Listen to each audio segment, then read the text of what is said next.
అందరికీ నమస్కారం. Welcome to our channel. అయిన వాళ్ళు ఆయన్ని బాలయ్య అని పిలుస్తారు. సామాన్యంగా అందరూ నందమూరి బాలకృష్ణ అని పిలుస్తారు.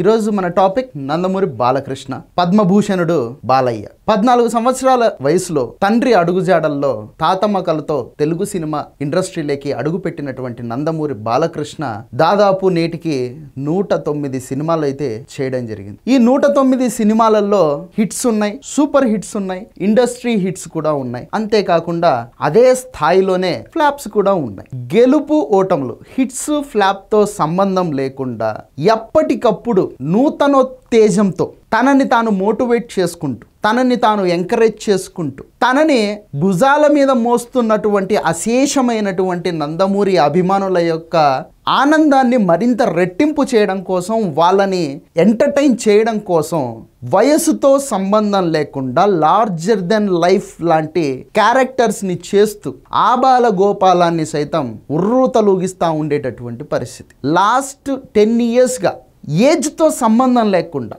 2 సంవత్సరాల పిల్లాడి దగ్గర నుంచి 70 ఏళ్ల ముసలాల వరకు ప్రతి ఒక్కరి నోట నుంచి ఆయన నామస్మరణ అయితే ఇప్పుడు జరుగుతూ ఉండేటటువంటి పరిస్థితి. తెలుగులో ఇప్పుడు మోస్ట్ ఎంటర్టైనింగ్ హీరో ఎవరైనా ఉన్నారు అంటే సీనియర్ యాక్టర్స్లో నందమూరి బాలకృష్ణ ఫస్ట్ ప్లేస్లో ఉంటారన్నమాట. నందమూరి బాలకృష్ణ అంటే బిఫోర్ అన్స్టాపబుల్, ఆఫ్టర్ అన్స్టాపబుల్ అని చెప్పేసి మాట్లాడుకుంటా ఉన్నారు. అన్స్టాపబుల్ ప్రోగ్రామ్ అనేది ఆహా ఓటీటీ సంస్థ తీసుకురావడానికంటే ముందు నందమూరి బాలకృష్ణ అంటే ముక్కుసూటితనమని, లేదంటే అభిమానులను కొడతాడని, ఇలా పలు రకాల రూమర్స్ ఉండేవి. వన్స్ అన్స్టాపబుల్ స్టార్ట్ అయిన తర్వాత, అన్స్టాపబుల్కి నందమూరి బాలకృష్ణ గారు హోస్ట్ అయిన తర్వాత ప్రజలు బాలయ్య బాబుని చూసేటటువంటి కోణంలో మార్పు రావడం జరిగింది. అంతకు ముందు వరకు బాలయ్య బాబు అంటే ఇలా ఉంటాడు అని అనుకునేటటువంటి ప్రజలు అన్స్టాపబుల్ స్టార్ట్ అయిన తర్వాత బాలయ్య నిజంగా ఇలా ఉంటాడు అని చెప్పేసి ఆయన మీద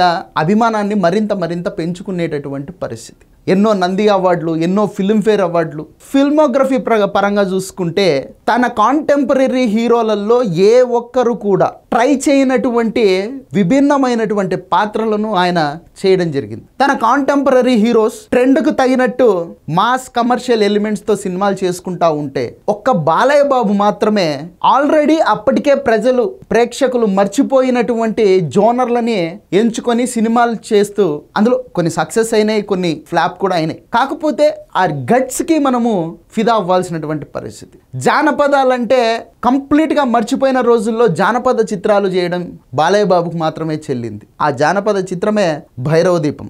చందమామ కథ లాంటి కథతో సినిమా తీసి హిట్ కొట్టడం జరిగింది. ఇండియాలోనే ఫస్ట్ సోషియో ఫ్యాంటసీ మూవీ తయారయ్యింది తెలుగు సినిమా ఇండస్ట్రీలో. ఆ సినిమాలో actor Nandamuri Balayya Babu.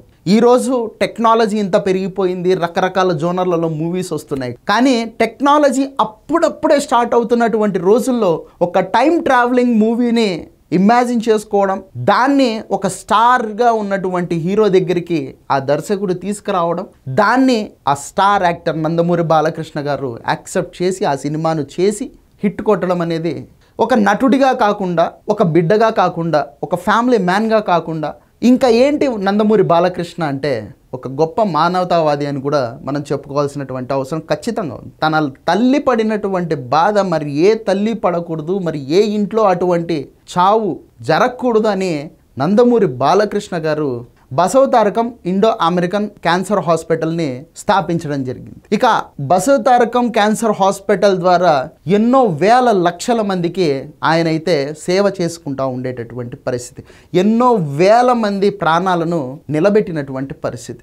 Star cricketer Yuvraj Singh కూడా బసవతారకం ఇండో అమెరికన్ హాస్పిటల్లోనే ట్రీట్మెంట్ తీసుకొని క్యూర్ అయ్యి బయటికి వెళ్ళినటువంటి పరిస్థితి. ఇలా కొన్ని వేల మందిని ఆయన క్యాన్సర్ మహమ్మారి నుంచి కాపాడడం జరిగింది. ఒక ప్రజాప్రతినిధిగా హిందూపూర్ శాసనసభ నియోజకవర్గం నుంచి 3 సార్లు ఎమ్మెల్యేగా గెలిచి హ్యాట్రిక్ కూడా సాధించినటువంటి వ్యక్తి నందమూరి బాలకృష్ణ గారు. నందమూరి బాలకృష్ణ గారు ఇప్పుడు ప్రతి ఒక్కరికి ఒక ఎమోషన్ అయిపోయారు. ఆయన స్పాన్ ఎంత పెరుగుతూ వస్తూ ఉంది అంటే, గతంలో నందమూరి అభిమానులు బాలయ్య బాబు అభిమానులమని చెప్పుకోవడానికి భయపడేటటువంటి పరిస్థితులు ఉండేవి. ఎందుకంటే దాదాపు 6-7 సంవత్సరాలు వరుస పెట్టి ఒకదాని తర్వాత ఒకటే ఫ్లాప్స్ ఉండేవి. అదే టైంలోనే ఆయన కాంపిటేటివ్ హీరోలు హిట్లతో దూసుకుపోతూ ఉండేటటువంటి పరిస్థితి. అటువంటి స్థాయి నుంచి ఈరోజు బాలయ్య బాబు అభిమాని అని చెప్పుకోవడానికి నందమూరి అభిమానులు గర్వంతో కాలర్ ఎగరేసుకుంటూ ఉండేటటువంటి పరిస్థితి.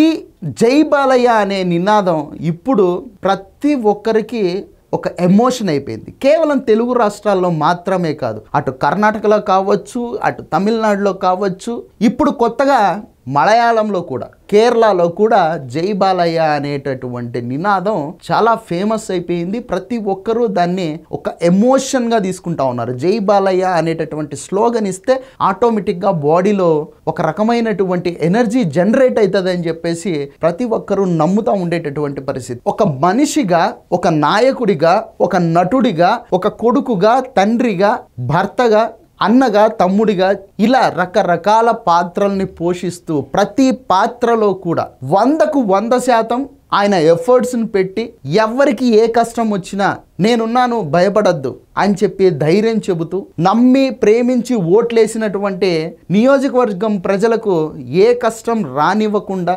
ఆయన స్వంత నిధుల్ని సైతం అక్కడ ఖర్చు చేసి ఆ నియోజకవర్గాన్ని అభివృద్ధి చేసుకుంటూ ఇలా తన లైఫ్ని తనకు నచ్చినట్టు తాను బతుకుతూ ఉన్నాడు, బిందాస్గా బతుకుతూ ఉన్నాడు నందమూరి బాలకృష్ణ. అందుకే అందరూ అంటారు లివ్ లైక్ ఎన్బికే సైజ్ అని అంటారనమాట. ఒకప్పుడు లివ్ లైక్ కింగ్ సైజ్ అని చెప్పేసి అనేవాళ్ళు, దాన్ని ఇప్పుడు మార్చి లివ్ లైక్ ఎన్బికే సైజ్ అని చెప్పేసి అంటా ఉండేటటువంటి పరిస్థితి. సో అటువంటి మన బాలయ్య బాబుకి కేంద్ర ప్రభుత్వం పద్మభూషణ్ పురస్కారాన్ని అయితే అందిస్తూ ఉంది. ఈరోజు ఢిల్లీలో రాష్ట్రపతి చేతుల మీదుగా నందమూరి బాలయ్య బాబు ఆ అవార్డుని అందుకోవడం జరుగుతుంది. సో మనందరి బాలయ్య, మన బాలయ్యకు ఈ పద్మభూషణ్ అవార్డు రావడం మనందరికీ ఆనందదాయకం. మన బాలయ్యకు నిండు మనసుతో శుభాకాంక్షలు తెలుపుకుంటూ, మీరు ఇంకా ఇంకా ఇంకా ఇలాగే మమ్మల్ని ఎంటర్టైన్ చేస్తూనే ఉండాలి, ఇలాగే ప్రజాసేవ చేస్తూనే ఉండాలి, ఇలాగే ఒక నాయకుడిగా కూడా అంచెలంచెలుగా ఎదుగుతూ వెళ్ళాలి. నందమూరి బాలకృష్ణ అంటే స్కై లెవెల్లో ఉంటాయి ప్రజల యొక్క ఆశలు, ఆకాంక్షలు, అలాగే అంచనాలు కూడా. వాటన్నిటిని మీరు అందుకోవాలని చెప్పేసి మనస్ఫూర్తిగా కోరుకుంటూ, జై బాలయ్య.